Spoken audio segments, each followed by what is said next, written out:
बच्चों कक्षा 11 भूगोल विषय की पुस्तक जिसका नाम है भौतिक भूगोल के मूल सिद्धांत, इसके अध्याय नंबर 10 जिसका नाम है बच्चों वायुमंडलीय परिसंचरण तथा मौसम प्रणालियाँ, इसका आज हम अध्ययन करेंगे। तो नया चैप्टर आज हम स्टार्ट कर रहे हैं बच्चों। इसके भाग 1 के अंतर्गत हम आज देखेंगे वायुमंडलीय दाब।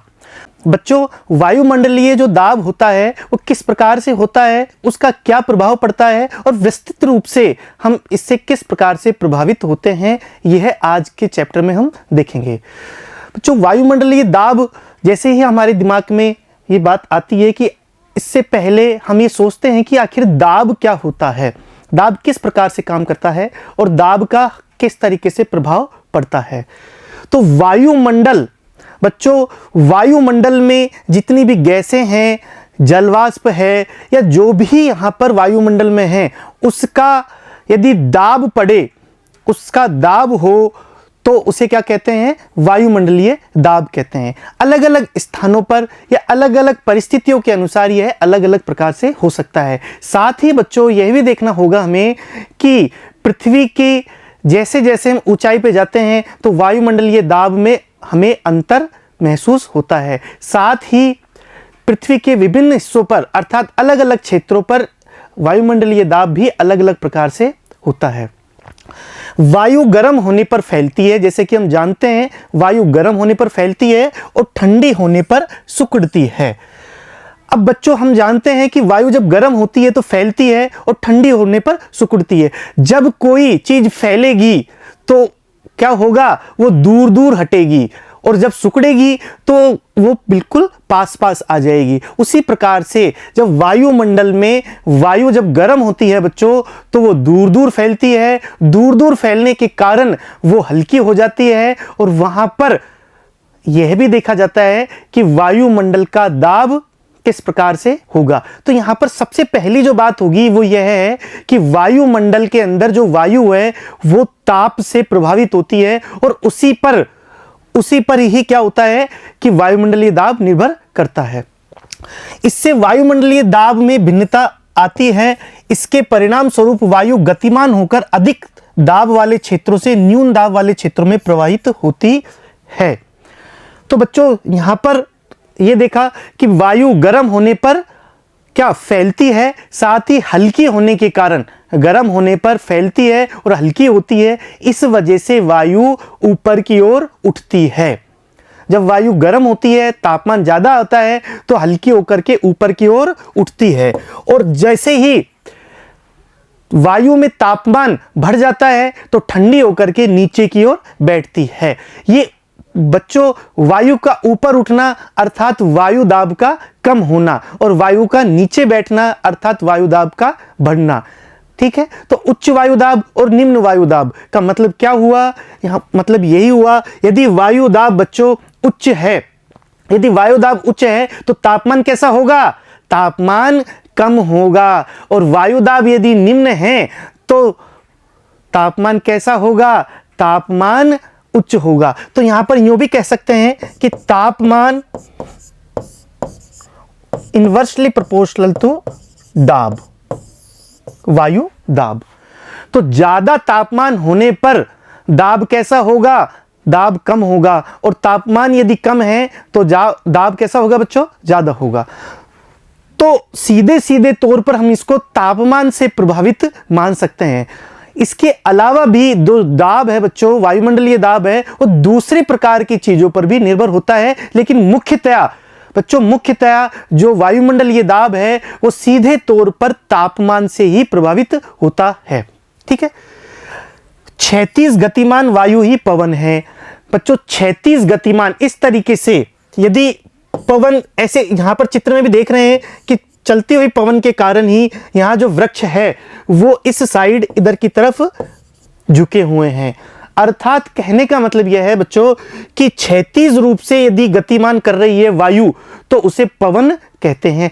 एक छोटा हमारा यहां 1 नंबर का प्रश्न यहां पर बन जाता है कि क्षैतिज गतिमान वायु ही पवन कहलाती है। वायुमंडलीय दाब यह भी निर्धारित करता है कि कब वायु ऊपर उठेगी और कब नीचे बैठेगी। जैसे कि मैंने बताया कि यदि वायुमंडलीय दाब उच्च है, यदि ज्यादा वायुमंडलीय दाब है तो क्या होगा, ऊपर से हवा नीचे बैठेगी। वायुमंडलीय दाब यदि ज्यादा है तो ऊपर से हवा नीचे की ओर बैठेगी, और यदि वायुमंडलीय दाब कम है, न्यून है, तो नीचे से ऊपर की ओर उठ जाएगी, जिससे कि वायु दाब कम होगा। तो यहां पर देखने वाली बात है।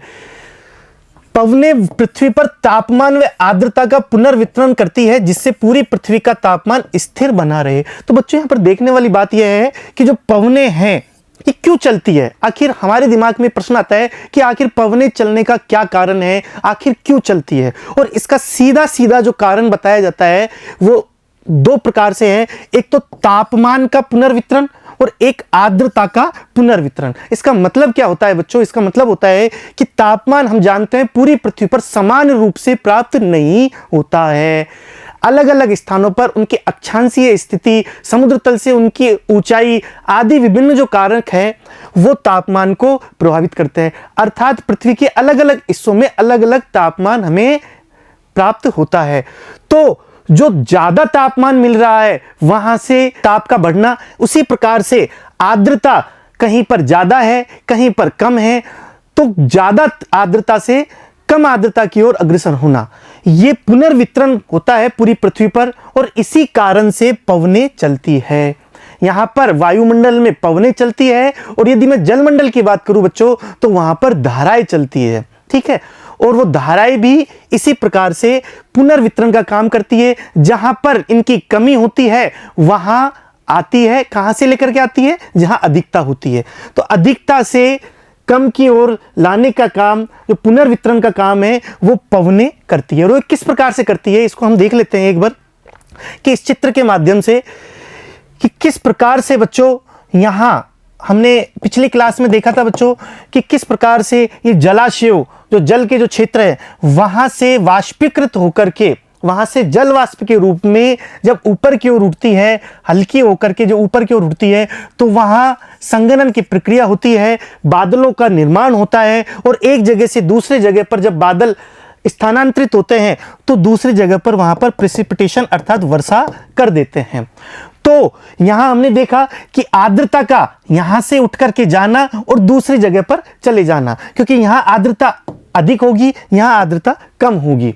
पहली बात, यदि हम बात करें तापमान की बच्चों, तो हमने पिछली क्लास में भी बताया था कि किस प्रकार से जब जल से, जब द्रव से गैस अवस्था में परिवर्तित होता है जल, तो गुप्त उष्मा उसमें समाहित होती है, और जब वो संघनन की प्रक्रिया के पश्चात वर्षण की प्रक्रिया होती है तो वहां से गुप्त उष्मा निकल जाती है। अर्थात तापमान का भी एक जगह से दूसरी जगह पर स्थानांतरण हो रहा है, पुनर्वितरण हो रहा है। इसी कारण से पवनें चलती है। पवनों में भी बच्चों क्या होती है? तापमान और आर्द्रता होती है।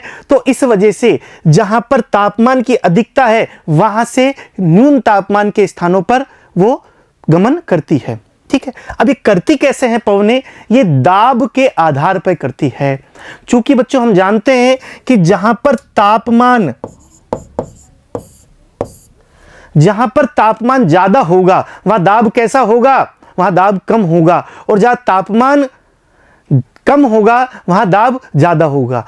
तापमान और दाब में व्युत्क्रमानुपाती संबंध पाया जाता है। अब बच्चों यदि तापमान कम है किसी स्थान पर, यह देखा जाए जैसे कि मानो कि ध्रुवों पर तापमान कम है, ठीक है, यहां पर इस तरीके से हम देख सकते हैं बच्चों कि ये हमारा ग्लोब है, ग्लोब में ये मध्य में क्या है? भूमध्य रेखा है। हम सब जानते हैं कि भूमध्य रेखीय जो क्षेत्र है, विषुवतीय जो क्षेत्र है, यहाँ पर तापमान सर्वाधिक प्राप्त होता है, और जैसे जैसे हम ध्रुवों की ओर गति करते हैं, ध्रुवों की ओर जाते हैं, तापमान में कमी आती जाती है।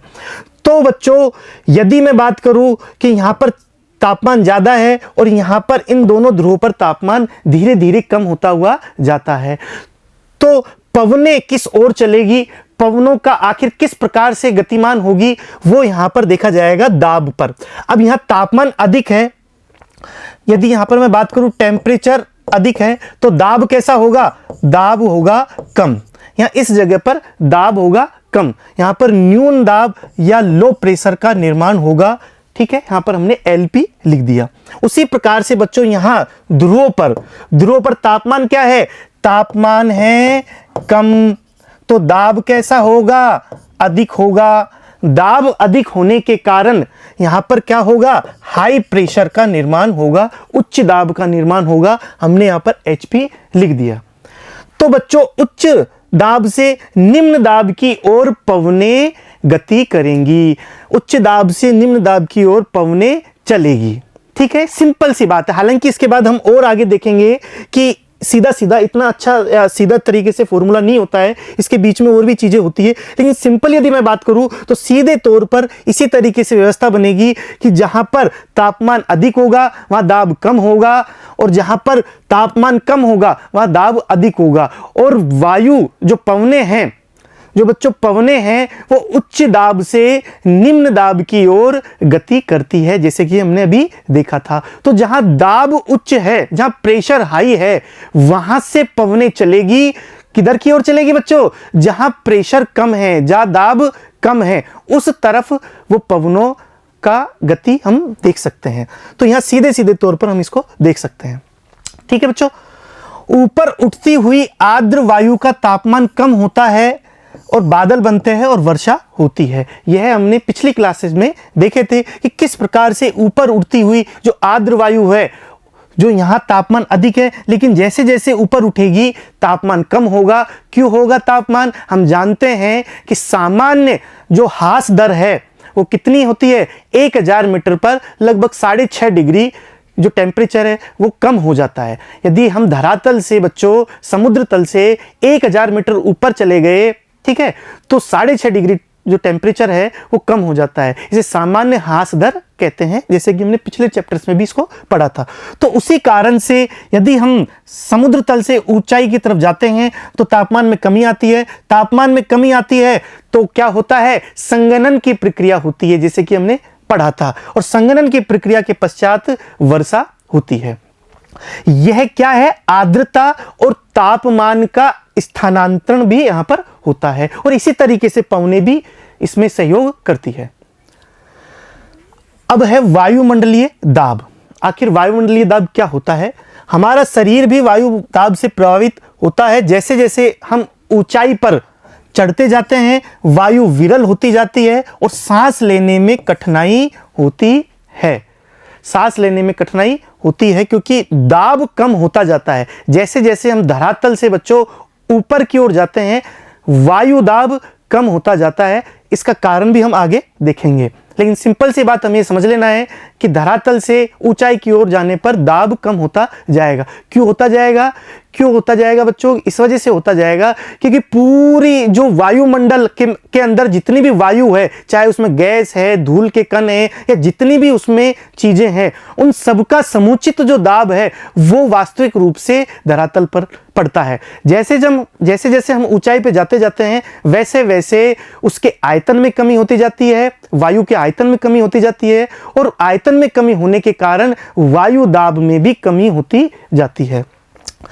माध्य समुद्र तल से वायुमंडल की अंतिम सीमा तक, समुद्र तल से लेकर के वायुमंडल की जो आखिरी सीमा है, ठीक है, आयन मंडल के बाहर 1 इकाई क्षेत्रफल के वायु स्तंभ के भार को वायुमंडलीय दाब कहते हैं। तो वायुमंडलीय दाब की यहां पर परिभाषा हो गई कि माध्य समुद्र तल से लेकर के, जो समुद्र तल सामान्य समुद्र तल होता है, वहां से लेकर के वायुमंडल के आखिरी छोर तक 1 इकाई क्षेत्रफल के, वो इकाई क्षेत्रफल कुछ भी हो सकता है, ठीक है बच्चों, इकाई क्षेत्रफल के वायु स्तंभ के भार, जो वायु का जो स्तंभ होता है उसके भार को वायुमंडलीय दाब कहते हैं।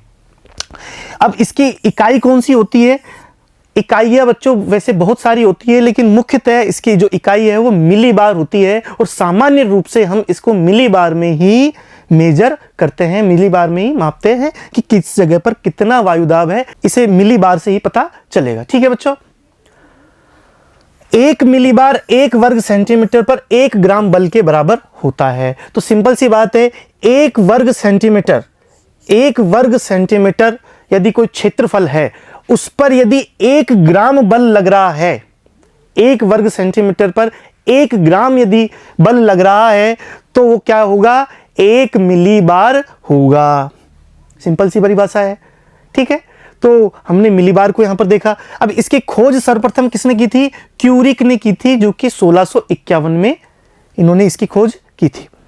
समुद्र तल पर, अब देखो इसको किस किस तरीके से हम प्रदर्शित कर सकते हैं। समुद्र तल पर औसत वायुदाब 29.92 इंच, यहां पर इंच के द्वारा हम बता सकते हैं।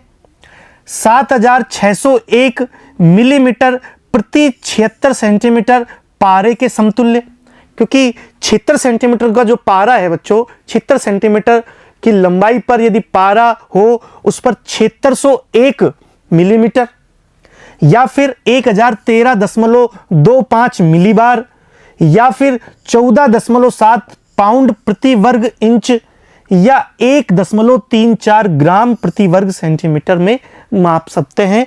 यह समुद्र तल पर औसत वायुदाब होता है। समुद्र तल पर जो औसत वायुदाब हम इस तरीके से अलग अलग इकाइयों में बता सकते हैं। और मानक रूप से बच्चों हम वास्तविक रूप से जो वायुदाब को काउंट करते हैं वो हम मिलीबार में करते हैं, और वो कितना है? 1013.25। ये औसत वायुदाब होता है। कहां पर होता है? समुद्र तल पर।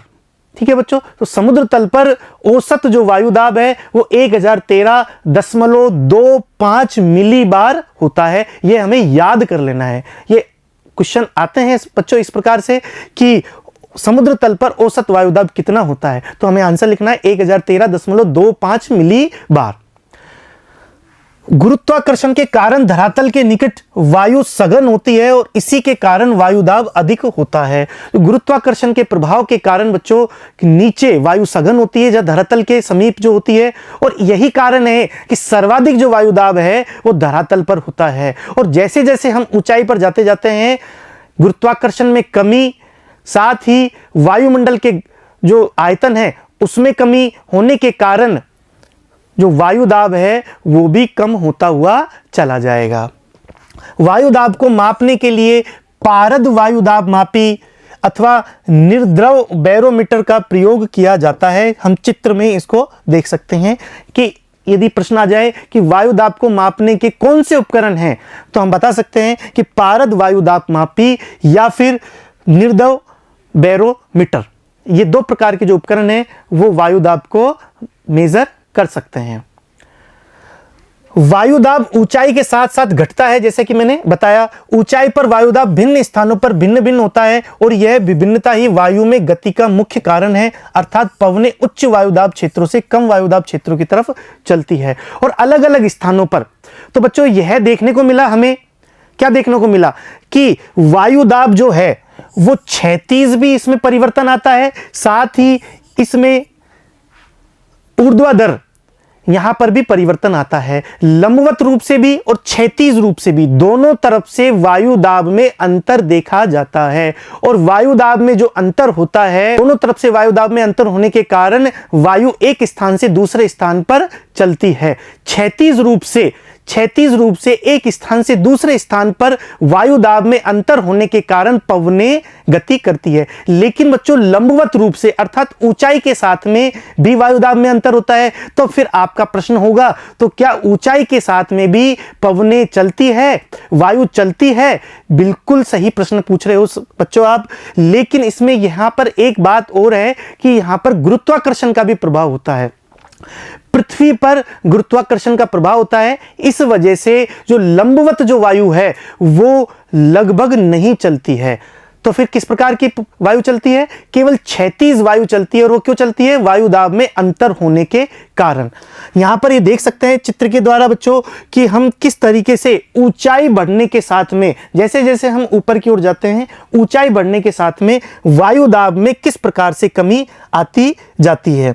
यहां पर बच्चों ऊंचाई दी हुई है कि किस प्रकार से ऊंचाई दी हुई है। 0 kilometre, 5.5 kilometre, 10 kilometre, 20 kilometre, 30 kilometre, 40 kilometre और 50 किलोमीटर।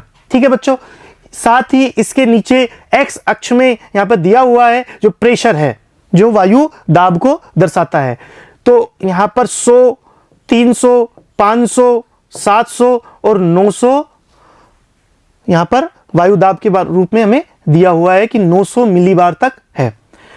यहां बच्चों देखते हैं कि धरातल पर बिल्कुल 0 अर्थात धरातल पर हमने बताया था 1013.25 मिलीबार वायुदाब प्राप्त होता है। तो यहां पर सर्वाधिक जो वायुदाब है वो 900 से आगे यहां पर हम देख सकते हैं 1013 है। जैसे जैसे हम इस लाइन की रेड लाइन जो हमें दिखाई दे रही है, जैसे जैसे हम ऊंचाई के साथ में जाते हैं वैसे वैसे वायुदाब में कमी होती जाती है ऊंचाई के साथ में जाने पर। ठीक है बच्चों, और लगभग 5.5 किलोमीटर की ऊंचाई पर जाने पर वायुदाब घट करके 500 मिलीबार हो जाता है। इसके पश्चात यहां पर और आगे जाने पर लगभग 100 मिलीबार रह जाता है। ठीक है, और ऊपर जाने पर यह और कम हो जाता है और लगभग 50 किलोमीटर की ऊंचाई पर लगभग 1 मिलीबार वायुदाब हमें प्राप्त होता है।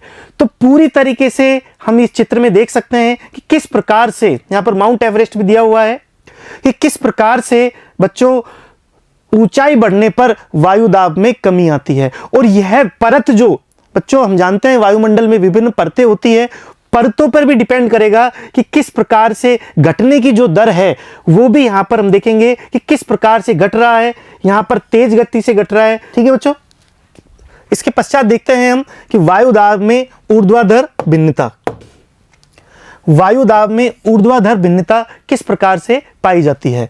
वायुमंडल के निचले भाग में वायुदाब ऊंचाई के साथ तीव्रता से घटता है। यह ह्रास दर लगभग 10 मीटर की ऊंचाई पर 1 मिलीबार होता है। अर्थात 10 मीटर की ऊंचाई पर जाते हैं तो 1 मिलीबार वायुदाब कम हो जाता है। ठीक है बच्चों, ये हमने देखा। लेकिन वायुदाब सदैव एक ही दर से नहीं घटता, अलग अलग वायुमंडल की अलग अलग जो परतें हैं उनमें अलग अलग दर से घटता है। घटने की दर जो होती है बच्चों वो अलग अलग होती है, लेकिन घटता जरूर है। देखने वाली बात क्या है, घटता जरूर है। और कितना घटता है, सामान्य रूप से 10 मीटर की ऊंचाई पर 1 मिलीबार कम होता है। लेकिन वायुमंडल की जो अलग अलग परतें हैं, ठीक है बच्चों, क्षोभ मंडल, समताप मंडल, मध्य मंडल और आयन मंडल, तो चारों मंडलों में अलग अलग दर से इसकी घटने की दर अलग अलग होती है।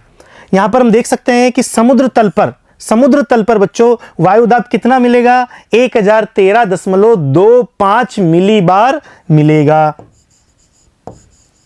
ठीक है, साथ ही बच्चों हम ये भी जानते हैं कि जैसे जैसे हम धरातल से ऊंचाई की तरफ जाते हैं वैसे वैसे तापमान में भी कमी आती है। तापमान में कमी कितनी आती है, लगभग 1000 मीटर पर 6.5 डिग्री टेम्परेचर कम हो जाता है, जिसे सामान्य ह्रास दर कहते हैं।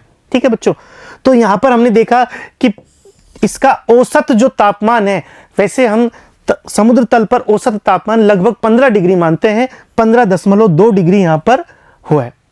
तो 15.2 डिग्री तापमान समुद्र तल पर है और वायुदाब कितना है, 1013.25 मिली बार।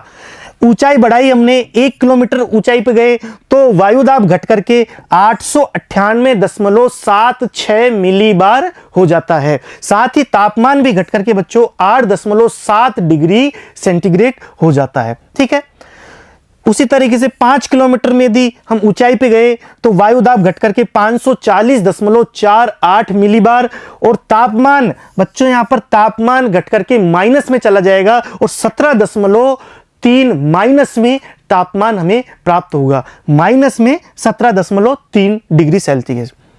10 किलोमीटर यदि हम ऊंचाई पे चले गए बच्चों तो 265 मिलीबार हमें वायुदाब प्राप्त होगा और तापमान और ज्यादा घट करके माइनस में लगभग 50 डिग्री अर्थात माइनस में 49.7 डिग्री सेंटीग्रेड हमें यहां पर तापमान प्राप्त होगा।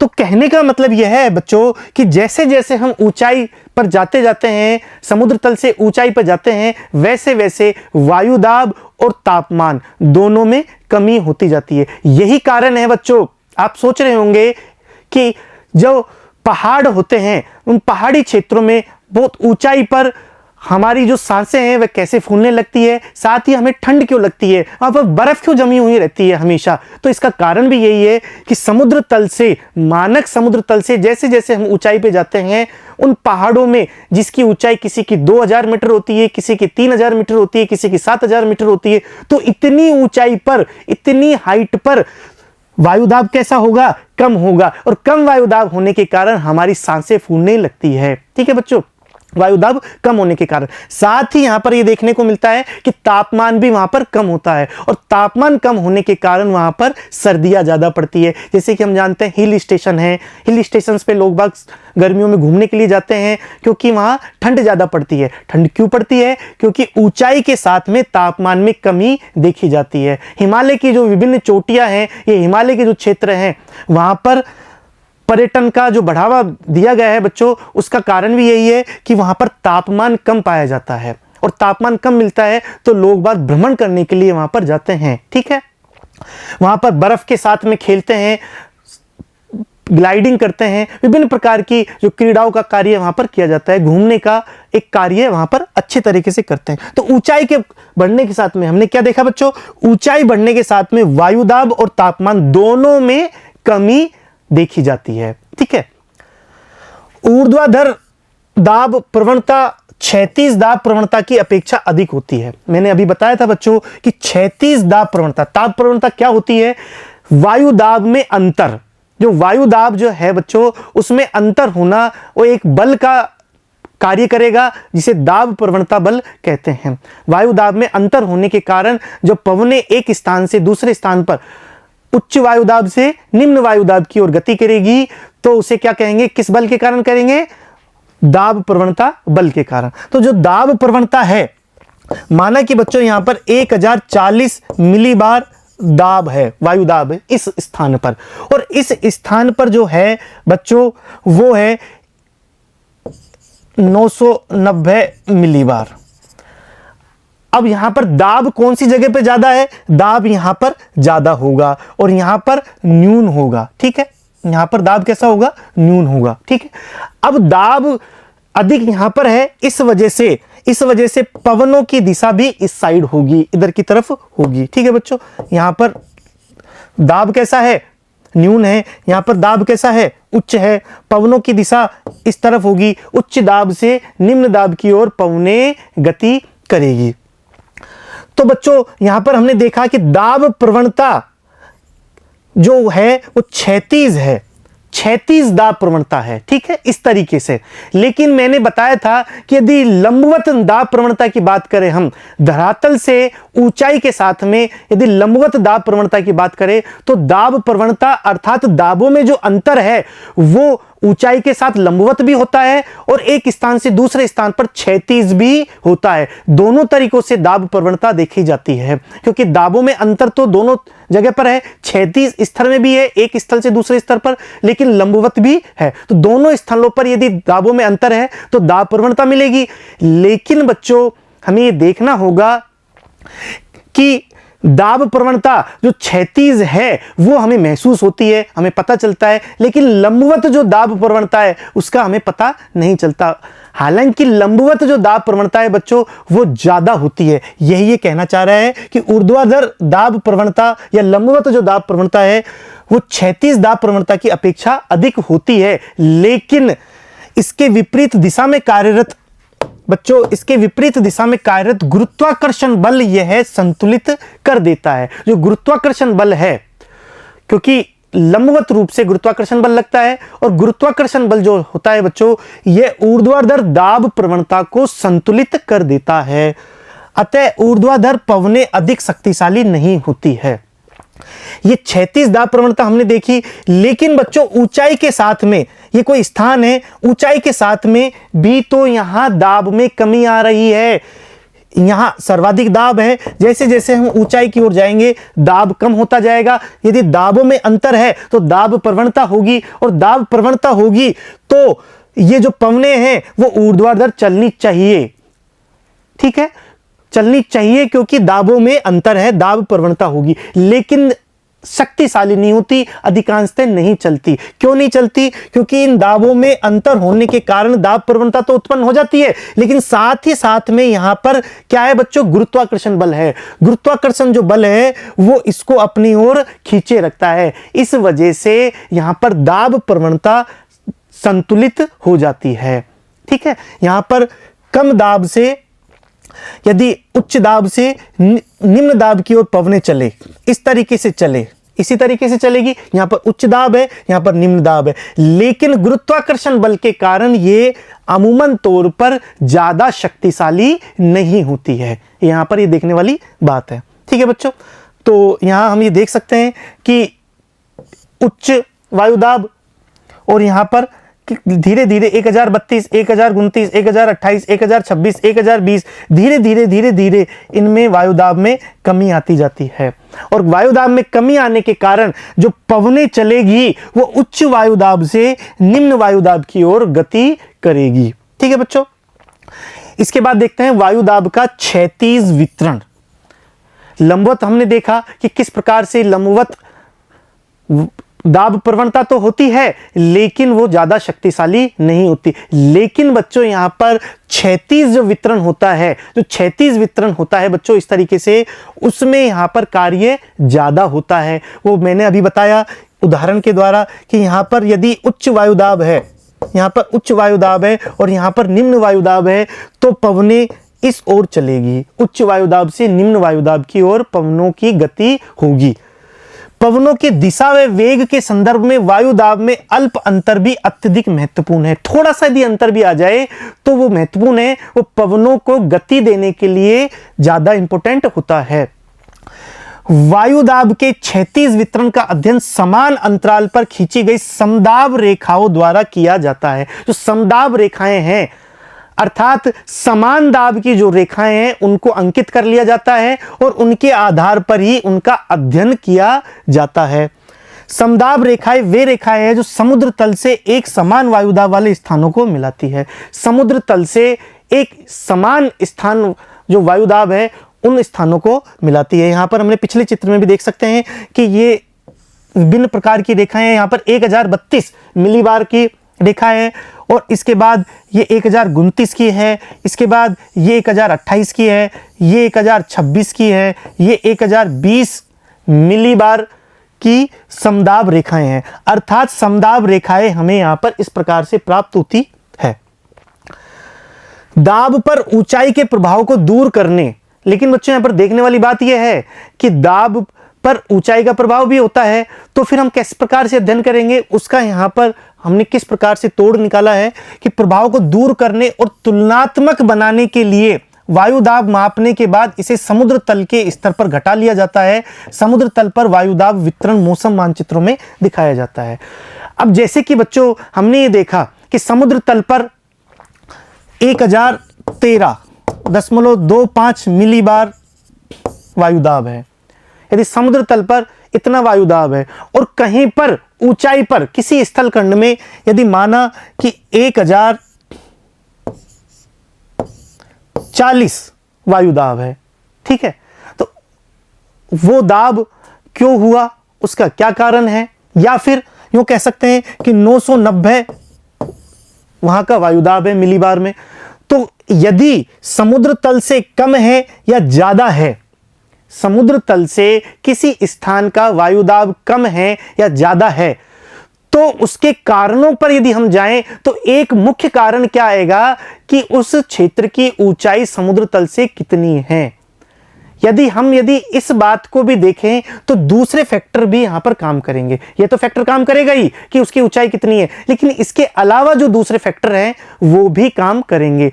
तो हम जब समदाब रेखाएं जब बनाते हैं बच्चों, तो ये ध्यान रखते हैं कि उसके ऊंचाई के फैक्टर को नेग्लेक्ट कर दिया जाए, उसके जो ऊंचाई है उसको समाप्त कर दिया जाए। उससे क्या करते हैं, जिससे कि दोनों स्थानों की जो तुलना है, वायुदाब की जो तुलना है, उसे आसानी से कर सकते हैं। ठीक है, तो यही बात यहां पर बताना चाह रहा है कि वायुदाब मापने के बाद इसे समुद्र तल के स्तर पर घटा लिया जाता है। कि यदि वो स्थान, यदि मैं बात करूं बच्चों कि यदि मैं दिल्ली की बात करूं, तो दिल्ली का स्थान समुद्र तल पर होता तो कितना वायुदाब होता। ठीक है, तो दिल्ली यदि समुद्र तल पर होता तो कितना वायुदाब होता, तो वो उस अनुपात में घटा लेते हैं, तब जाकर के वहां की समदाब रेखाएं का निर्माण हम करते हैं। तो समदाब रेखाओं के निर्माण के लिए हमें क्या करना होता है कि समुद्र तल के स्तर तक उस क्षेत्र के वायुदाब रेखाओं को घटा दिया जाता है। और यह काम कहां पर आता है, मौसम मानचित्रों में दिखाने के लिए ये काम लिया जाता है। यहां पर हम चित्र द्वारा देख सकते हैं कि कि विभिन्न स्थानों पर, यहाँ पर हमने देखा कि 1014 मिलीबार है, उसके बाद देखते हैं 1016 मिलीबार है, फिर उसके बाद 1018 है, 1020 है जो कि उच्च स्थान को दिखाता है, उच्च वायुदाब को दिखाता है, और यहाँ ये निम्न वायुदाब को दिखाता है। उसी प्रकार से निम्न वायुदाब और उच्च वायुदाब, तो विभिन्न समदाब रेखाओं का निर्माण स्थानों पर किया जाता है और वहां के मौसम को, जो मौसम मानचित्र है उसको प्रदर्शित करता है, जिससे कि मौसम संबंधी भविष्यवाणियां या मौसम संबंधी जो अध्ययन है वो आसानी से किए जा सके। ठीक है बच्चों। निम्न दाब प्रणाली एक या अधिक समदाब रेखाओं से घिरी होती है, जिसके केंद्र में निम्न वायुदाब होते हैं। जैसे कि हमने देखा, निम्न वायुदाब केंद्र में होते हैं और उसके चारों ओर उससे ज्यादा दाब की जो घेरे हैं वो दिखाई देते हैं। उच्च वायु दाब प्रणाली में भी एक या अधिक समदाब रेखाएं होती हैं, जिनके केंद्र में उच्चतम वायुदाब होता है। तो ये सामान्य बात है, दिखाने की बात है कि यहां पर इस तरीके से, फिर इसके चारों ओर इससे ज्यादा, फिर इससे ज्यादा, तो अलग अलग प्रकार की जो वायुदाब की रेखाएं हैं वो अलग अलग प्रकार की होती है। बीच में यदि निम्न वायुदाब को दिखा रहे हैं तो उसके बीच में निम्न वायुदाब होगा और उसके चारों ओर सराउंडिंग और ज्यादा जो वायुदाब की रेखाएं होंगी वो बढ़ती हुई जाएगी। यदि उच्च वायुदाब को दिखा रहे हैं तो बीच में उच्च वायुदाब होगा और इसके चारों ओर उससे घटती हुई वायुदाब रेखाएं होंगी। ये सामान्य सी यहां पर बात है। इसके बाद बच्चों हम देखेंगे कि समुद्र तल पर वायुदाब का विश्व वितरण किस प्रकार से होता है और उससे जनित कौन कौन सी पेटियों का निर्माण होता है। ये बहुत इंपॉर्टेंट बात है बच्चों, इसे अच्छे से समझ लेना है और यही चीज हमें आगे जाकर के भी काम में आएगी। तो बच्चों यहां पर हम जानते हैं कि विषुवत वृत्त के निकट वायुदाब कम होता है और इसे विषुवतीय निम्न अवदाब क्षेत्र के नाम से जाना जाता है। अच्छा, विषुवत क्षेत्रों में वायुदाब कम क्यों होता है बच्चों? क्योंकि विषुवत क्षेत्रों में तापमान सर्वाधिक होता है, तो सर्वाधिक तापमान वाले क्षेत्र में न्यूनतम वायुदाब बनेगा, ये हमने जानते हैं। तो यहां पर जो विषुवत रेखा का जो क्षेत्र है यहां पर क्या बनेगा? विषुवतीय निम्न अवदाब क्षेत्र, लो प्रेशर की पेटी यहां पर निर्माण होगी। ठीक है बच्चों, यहां पर किस प्रकार की पेटी का निर्माण होगा? Low pressure. इसके पश्चात यदि हम देखें तो 30 डिग्री उत्तरी और 30 डिग्री दक्षिणी अक्षांशों के साथ में उच्च वायुदाब पाए जाते हैं, जिसे उपोष्ण उच्च वायुदाब के क्षेत्र कहते हैं।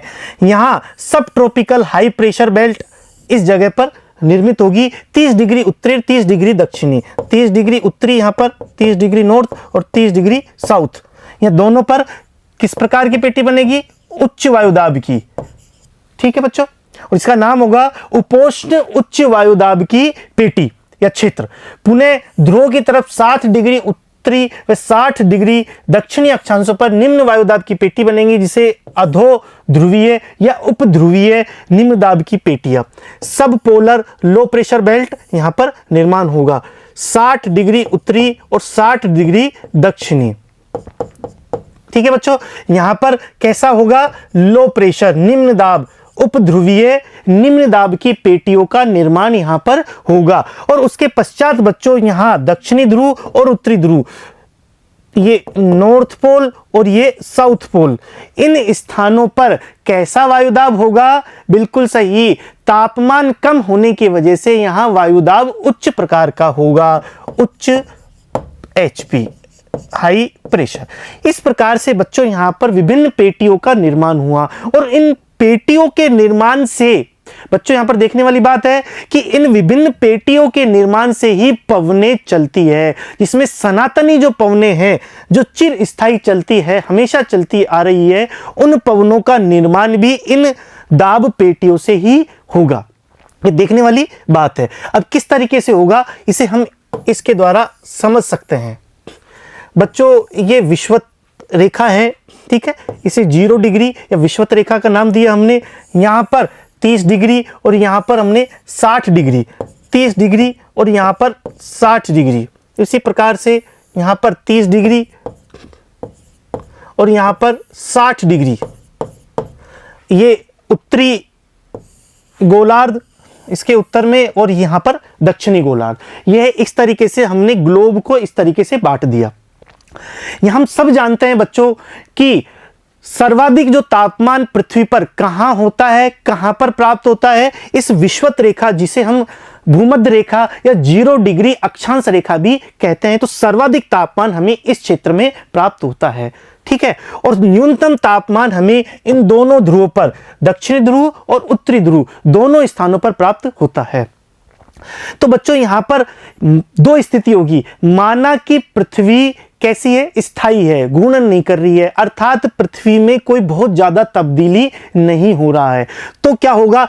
यहां पर तापमान सर्वाधिक है, तो यहां पर प्रेशर कैसा होगा? लो प्रेशर होगा। एलपी मैंने यहां पर लिख दिया है। और यहां पर तापमान कैसा है? कम है, तो प्रेशर कैसा होगा? उच्च होगा। हाई प्रेशर मैंने यहां पर एचपी के रूप में लिख दिया है। ठीक है बच्चों, लेकिन पृथ्वी बच्चों कैसी है? घूर्णन कर रही है। वास्तविक रूप से पृथ्वी कैसे कर रही है? घूर्णन कर रही है, स्थायी नहीं है, स्थिर नहीं है।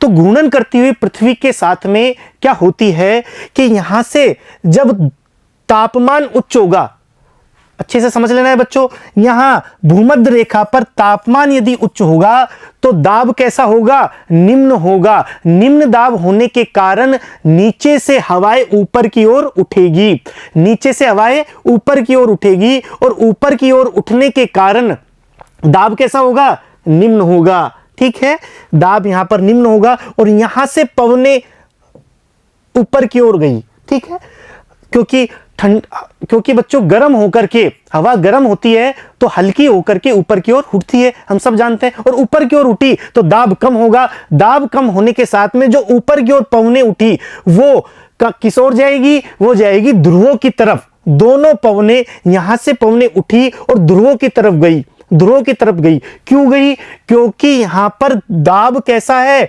न्यून है, और न्यून दाब होने के कारण ऊपर की ओर उठी, और ऊपर की ओर उठने के पश्चात ऐसे स्थानों पर जाएगी जहां पर तापमान कम होगा। तो यहां से ऊपर की ओर उठी, और ऊपर की ओर उठने के पश्चात क्षोभ सीमा तक, अर्थात काफी ऊंचाई तक वो ऊपर की ओर गई। ऊपर की ओर जाने के बाद वो ठंडी हो जाती है, जैसे कि हम जानते हैं। ठंडी होने के पश्चात वापस धरातल पर गिरती है, वापस धरातल पर गिरती है। तो आते आते वो यहां इन स्थानों पर, दोनों स्थानों पर, जो कि 30 डिग्री उत्तर और 30 डिग्री दक्षिण पर आकर के गिर जाती है। ठीक है, दोबारा देख लेना है। यहां से पवनें उठी, उठ करके दो भागों में बटी, दो भागों में बट करके वापस दोनों 30 डिग्री दक्षिण और 30 डिग्री उत्तर में गिर जाती है। और गिरने के पश्चात जब पवनें ऊपर से नीचे गिरेगी तो क्या होगा? वायु दाब उच्च होगा या निम्न होगा बच्चों?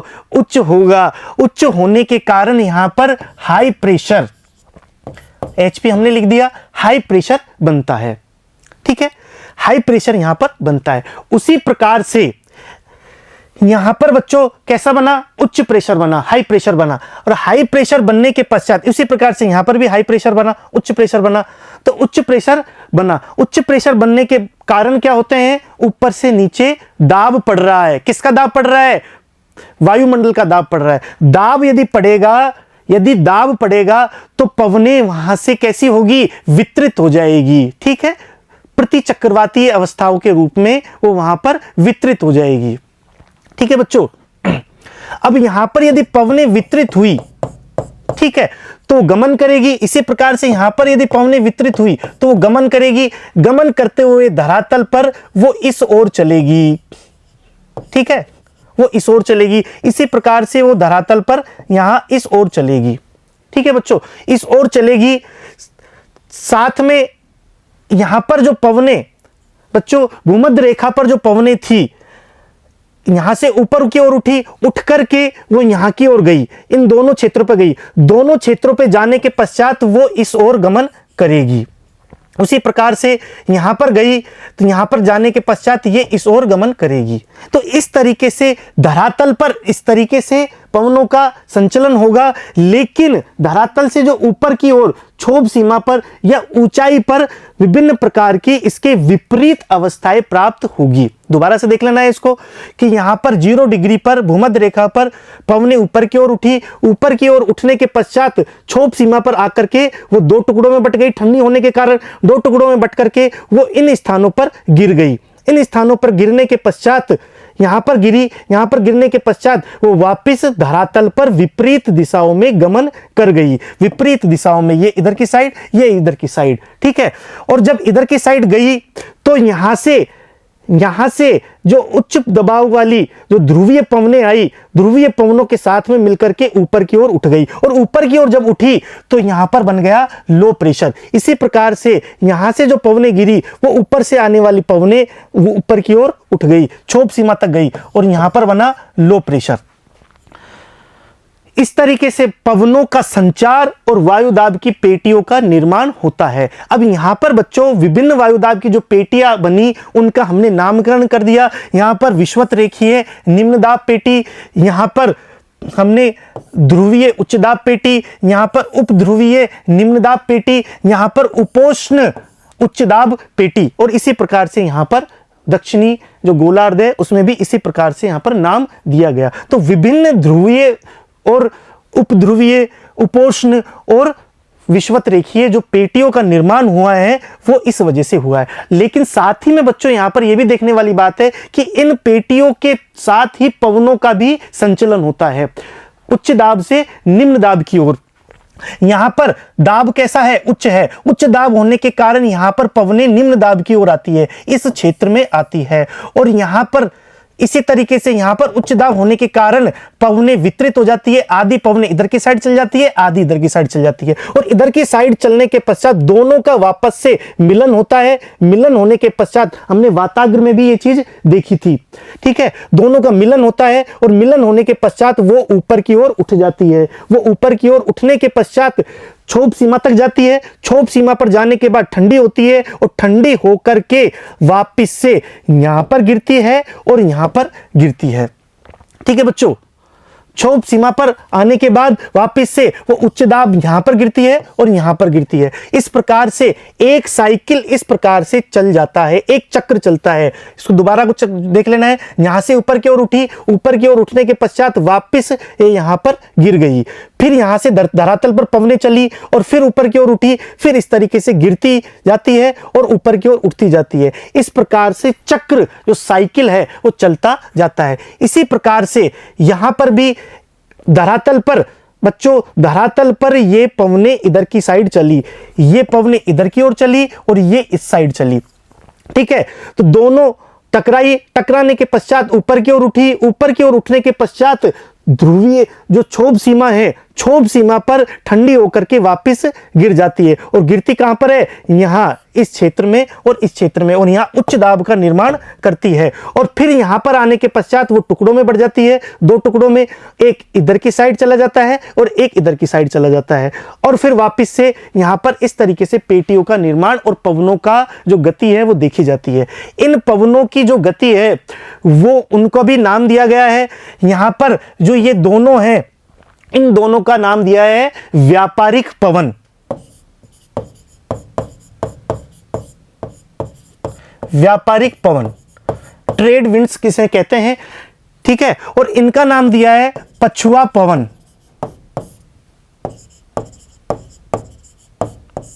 ठीक है। और इसे हमने नाम दिया है ध्रुवीय पवन, इसे भी ध्रुवीय पवन, ठीक है बच्चों। तो इन पवनों का जो उत्पत्ति है वो किस प्रकार से हुई, और पेटी जो दाब पेटियां है उनकी उत्पत्ति कैसे हुई, ये हमने यहां पर देखा। और ये पवनें बच्चों सनातनी पवनें कहलाती है। हमेशा जो ग्रहीय पवनें भी कहलाती है क्योंकि पूरे ग्रह पर चलती है, साथ में सनातनी पवनें भी कहते हैं क्योंकि ये पूरे सनातन काल से ये चली आ रही है और लगातार रूप से इसी तरीके से चलती है। आगे जाकर के हम देखेंगे बच्चों कि ये जिस तरफ से, जिस दिशा से हम ये देख रहे हैं, एग्जैक्ट उसी दिशा में ये पवन गति नहीं करती है। इन पर विभिन्न बल लगते हैं और बल लगने के कारण ये सीधी ना चल करके दूसरी तरफ गमन करती है, जिसे कोरियोलिस बल का प्रभाव हम कह सकते हैं। तो कोरियोलिस बल में हम ये जानते हैं कि इस तरीके से पवनें चलती है, अर्थात उत्तरी गोलार्ध में पवन सीधे ना जाकर के अपने सीधे हाथ पे राइट हैंड पर मुड़ जाती है। उत्तरी गोलार्ध में यह सीधे ना जाकर के इसका राइट हैंड बच्चों इधर की साइड हो गया, ठीक है।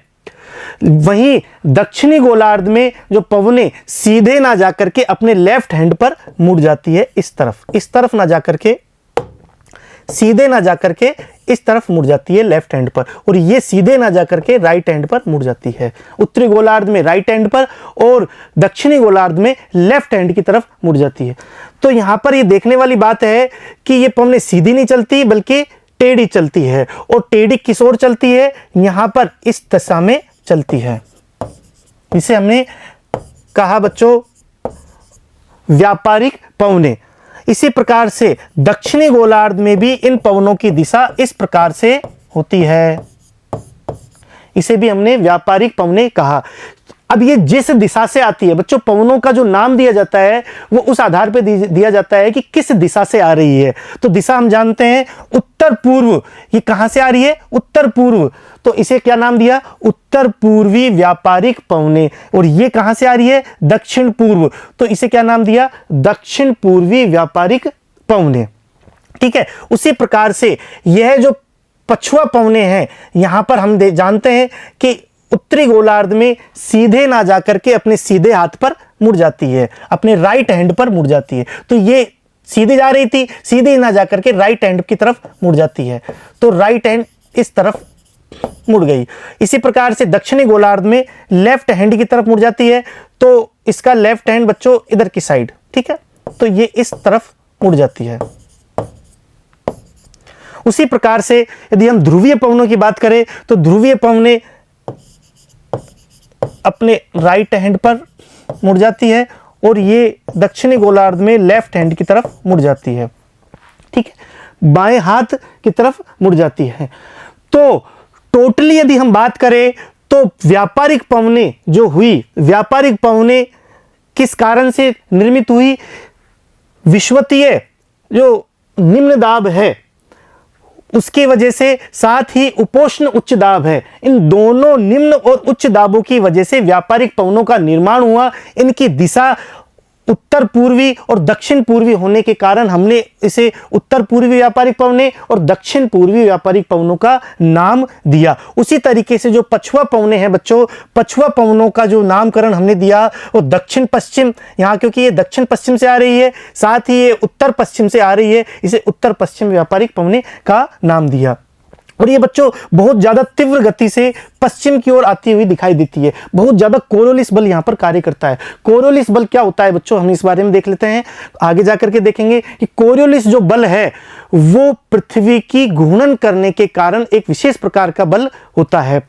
और बच्चों यह विषुवत रेखा पर शून्य होता है, विषुवत रेखा पर कोरियोलिस बल कार्य नहीं करता, और जैसे जैसे विषुवत रेखा से ध्रुवों की ओर जाते हैं कोरियोलिस बल ज्यादा कार्य करने लग जाता है, उसका मान ज्यादा होने लग जाता है, ठीक है।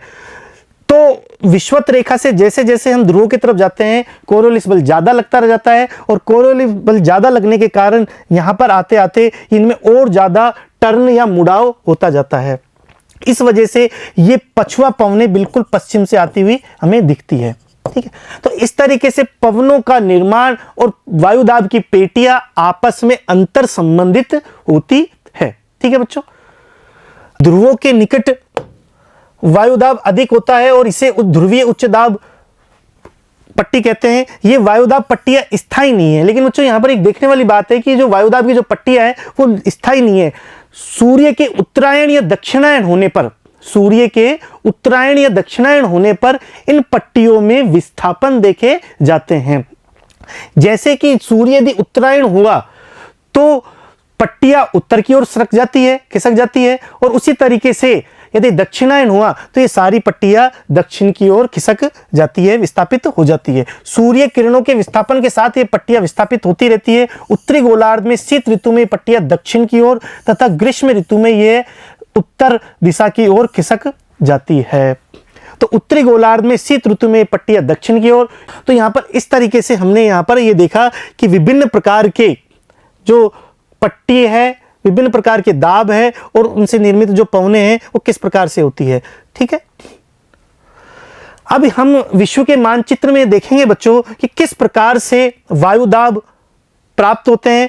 और यहाँ पर यह भी देखने वाली बात है कि उच्च वायुदाब और निम्न वायुदाब, यहाँ पर हमें देख सकते हैं कि 2980 या 3050 अलग अलग प्रकार के वायुदाबों का यहाँ पर विभिन्न विभिन्न अलग अलग क्षेत्रों में अलग अलग प्राप्त होता है। और यह लगभग गोलाकार या दीर्घवृत्ताकार रूप में हमें प्राप्त होती है, वृत्ताकार या दीर्घवृत्ताकार रूप में हमें प्राप्त होती है। कुछ सीधी सरल भी होती है, जो कि क्या दर्शाती है, जो कि समुद्री क्षेत्र को हमें दर्शाती है। ठीक है, इस तरीके से हम जनवरी और जुलाई, ये जनवरी का वायुदाब है और ये बच्चों जुलाई का वायुदाब है। इस तरीके से हम पूरे विश्व में अलग अलग प्रकार के वायुदाब को देख सकते हैं, जहां पर उच्च वायुदाब को दिखाया गया है। ये देखो, ये उच्च वायुदाब का क्षेत्र है, ये उच्च वायुदाब का क्षेत्र है, ये उच्च वायुदाब का क्षेत्र है, ये निम्न वायुदाब का क्षेत्र है, ये निम्न वायुदाब का क्षेत्र है। तो अलग अलग प्रकार के क्षेत्र यहाँ पर देखे जा सकते हैं। अब इसमें विभिन्न प्रकार के वायुदाब को प्रभावित जो करते हैं, जैसे कि हम जानते हैं तापमान सर्वाधिक प्रभावित करता है। इसके अलावा ऊंचाई, वहाँ का जो क्षेत्र है वो किस प्रकार से तटों से कितना दूर है, जल की उपस्थिति आदि जो चीजें हैं वो वायुदाब को प्रभावित करती है। ठीक है बच्चों, तो इस तरीके से आज की क्लास में वायुदाब हमने देखा। अगली क्लास में हम इससे संबंधित दूसरे प्रकार के परिसंचरण हैं उसके अध्ययन करेंगे। धन्यवाद बच्चों।